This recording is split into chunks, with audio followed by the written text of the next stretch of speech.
ପ୍ରେମ ଏକ ଅକୁହା ବେଦନା ଭାଗ 5। ଶେଖର କହିଲେ ହଁ ଚାଲ ରୁମ୍କୁ ଯାଇ ଟିକେ ଫ୍ରେଶ୍ ହେଇଯିବା। ରୁମ୍ରେ ପହଞ୍ଚି ସୌମ୍ୟା କୁନୁକୁ ଫୋନ୍ ଲଗାଇଲା। କୁନୁ କ'ଣ କରୁଛୁ? ମାଆଙ୍କୁ ହଇରାଣ କରୁନୁ ତ? ପାଠ ପଢ଼ୁଛୁ କି ନାହିଁ?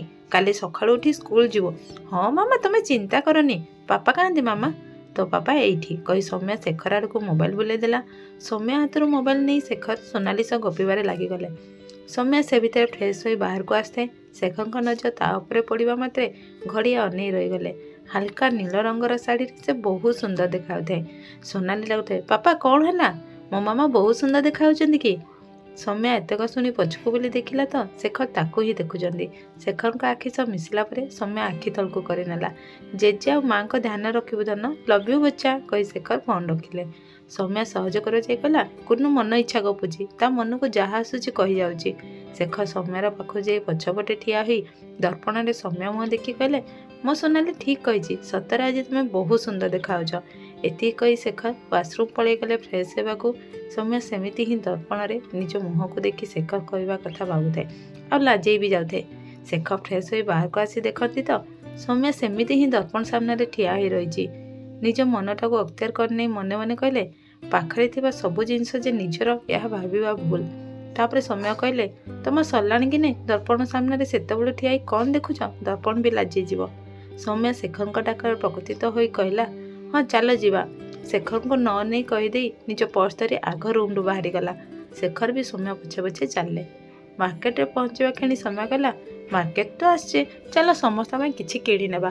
ଓକେ ଶ୍ରୀମତୀ, କ'ଣ କିଣିବ?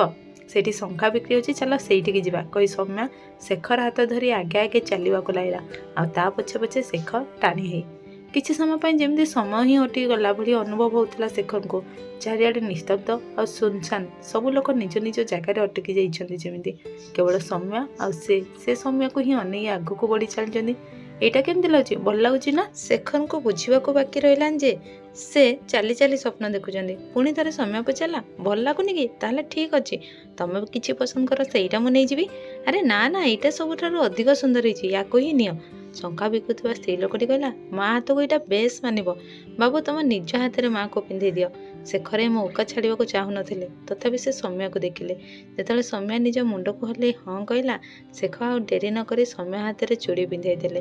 ତମ ଦୁହିଁଙ୍କ ଯୋଡ଼ି ସବୁବେଳେ ଏମିତି ଥାଉ, ଦୁହେଁ ଦୁହିଁଙ୍କ ପାଇଁ ଲାଗୁଛ।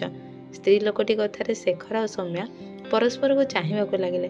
ଶେଖର ନିଜେ ହିଁ ଆଖି ଫେରେଇ ନେଇ ପଇସା ଦେଇ ସ୍ତ୍ରୀ ଲୋକଟିକୁ ଅନେଇ ହସି ଦେଇ ମନେ ମନେ କହିଲେ ଅସମ୍ଭବ ଭଳି ଲାଗୁଛି। ଆଉ ଆଗକୁ ବଢ଼ି କହିଲେ ଏଥର କୁଆଡ଼େ ଯିବା ଶ୍ରୀମତୀ? ଆଗକୁ ବଢ଼ିଯାଇ କହିଲେ ଚାଲ ଦେଖିବା କ'ଣ ମିଳିବ ନେବା। ବୁଲି ବୁଲି ସୌମ୍ୟା ବାବାଙ୍କ ପାଇଁ ଶାଲ୍, ମାଆ ପାଇଁ ଲୁଗା କିଣିଲା। କୁନୁ ପାଇଁ କ'ଣ ନେବି? ଶେଖର କହିଲେ ସେଇଟା ମୋ ଉପରେ ଛାଡ଼ିଦିଅ। ସୌମ୍ୟା କହିଲା ଭଲ କଥା, ମୁଁ କ'ଣ ନେଲେ ତାକୁ କିଛି ଭଲ ଲାଗିବ?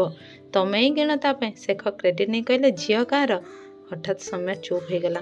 ଶେଖର ପୁଣି କହିଲେ ଚାଲ ଖାଇଦେଇ ରୁମ୍କୁ ଯିବା, ଭୋକ କଲାଣି। ସୌମ୍ୟା ନୀରବରେ ସମ୍ମତି ଜଣେଇ ଚାଲିବାକୁ ଲାଗିଲା। ପାଖ ଏକ ହୋଟେଲକୁ ଯାଇ ଶେଖର ସୌମ୍ୟାକୁ ଏକ ଟେବୁଲରେ ବସେଇ ଦେଇ କହିଲେ ତମେ ଖାଇବା ଅର୍ଡ଼ର ଦିଅ, ମୁଁ ୱାସରୁମ୍ରୁ ଆସୁଛି କହି ପଳେଇଲେ। ସୌମ୍ୟା ଖାଇବା ଅର୍ଡ଼ର ଦେଇ ଦେଇ ଶେଖରଙ୍କୁ ଅପେକ୍ଷା କରିଥାଏ। ହଠାତ୍ ୱାସରୁମ୍ରୁ ବାହାରି ଆସୁଥାନ୍ତି ଗୋଟେ ଲୋକ ଉପରେ ନଜର ପଡ଼ିଲା। ଚିହ୍ନା ଚିହ୍ନା ଲାଗିବାରୁ ପାଖକୁ ଗଲେ ଆରେ ଆକାଶ ତୁ ଏଇଠି?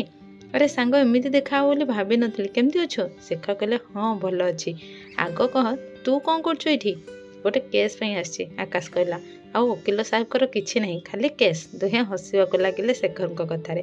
ଆରେ ମୁଁ ସୌମ୍ୟାକୁ ବସେଇ ଦେଇ ଆସି ତୋ ସହ ଗପୁଛି, ଚାଲ ସୌମ୍ୟା ସହ ଦେଖା କରିଯିବ, ଶେଖର ଆକାଶକୁ କହିଲେ। ଆକାଶ କହିଲା ନା ସାଙ୍ଗ କ୍ଷମା କର, ଆଜି ନାହିଁ କାଲି ହବ ଯଦି ଦେଖା କରିବି। ଆଜି ମୁଁ ଏଇଠି ଜଣକୁ ଅପେକ୍ଷା କରିଛି, ସେ ଆସୁଥିବ ବୋଧେ। ହଉ ତାହେଲେ ମୁଁ ଆସେ, ନହେଲେ ଶ୍ରୀମତୀ ମୁହଁ ବୁଲି କହିବେ ମୋତେ ଏଠି ଏକୁଟିଆ ଛାଡ଼ି ତୁମେ କେଉଁ ଝିଅ ସହ ଯାଇ ଗପୁଛ। ଦୁହେଁ ହସିବାକୁ ଲାଗିଲେ। ହସି ହସି ଶେଖର ବିଦାୟ ନେଲେ। ତାହେଲେ କାଲି ପକ୍କା ଦେଖା ହବ ଆମର। ଶେଖର ଆସୁଥାନ୍ତି। ସୌମ୍ୟାର ଶେଖର ଉପରେ ନଜର ପଡ଼ିଯିବ। ନିଜ ଜାଗାରୁ ଉଠି ଦୌଡ଼ି ଯାଇ ଶେଖରଙ୍କୁ କୁଣ୍ଢେଇ ପକାଇ କହିଲା ଚାଲ ଏଇଠୁ ପଳେଇବା ଆମେ। ଶେଖର କ'ଣ ହେଇଛି କିଛି ବୁଝିପାରିଲେନି। ଚାରିଆଡ଼େ ଅନେଇଲେ, ସବୁ କିଛି ସ୍ୱାଭାବିକ ଥିଲା। ତାହେଲେ ସୌମ୍ୟା କାହିଁକି ଏତେ ଡରିଗଲା ଭଳି ଲାଗୁଛି? ସୌମ୍ୟାର ହାଲତ ଦେଖି ସେ ଆଉ କିଛି ନ ପଚାରି ୱେଟରକୁ ଖାଇବା ପ୍ୟାକ୍ କରିଦେବାକୁ କହି ସୌମ୍ୟାକୁ ବୁଝେଇଲେ କିଛି ହେଇନି ଶ୍ରୀମତୀ, ମୁଁ ଅଛି ତୁମ ସହ। ମୋତେ ଏକା ଏଇଠି ଛାଡ଼ି ଯାଉନି ଶେଖର, ଚାଲ ଆମେ ରୁମ୍କୁ ଫେରିଯିବା। ଶେଖର ଖାଇବା ଧରି ସୌମ୍ୟା ସହ ରୁମ୍କୁ ଆସିଲେ। ଆଗକୁ କ'ଣ ହବ ଆସୁଛି ପ୍ରେମ ଏକ ବେଦନା ଭାଗ 6। ସେ ପର୍ଯ୍ୟନ୍ତ ଅପେକ୍ଷା କରନ୍ତୁ।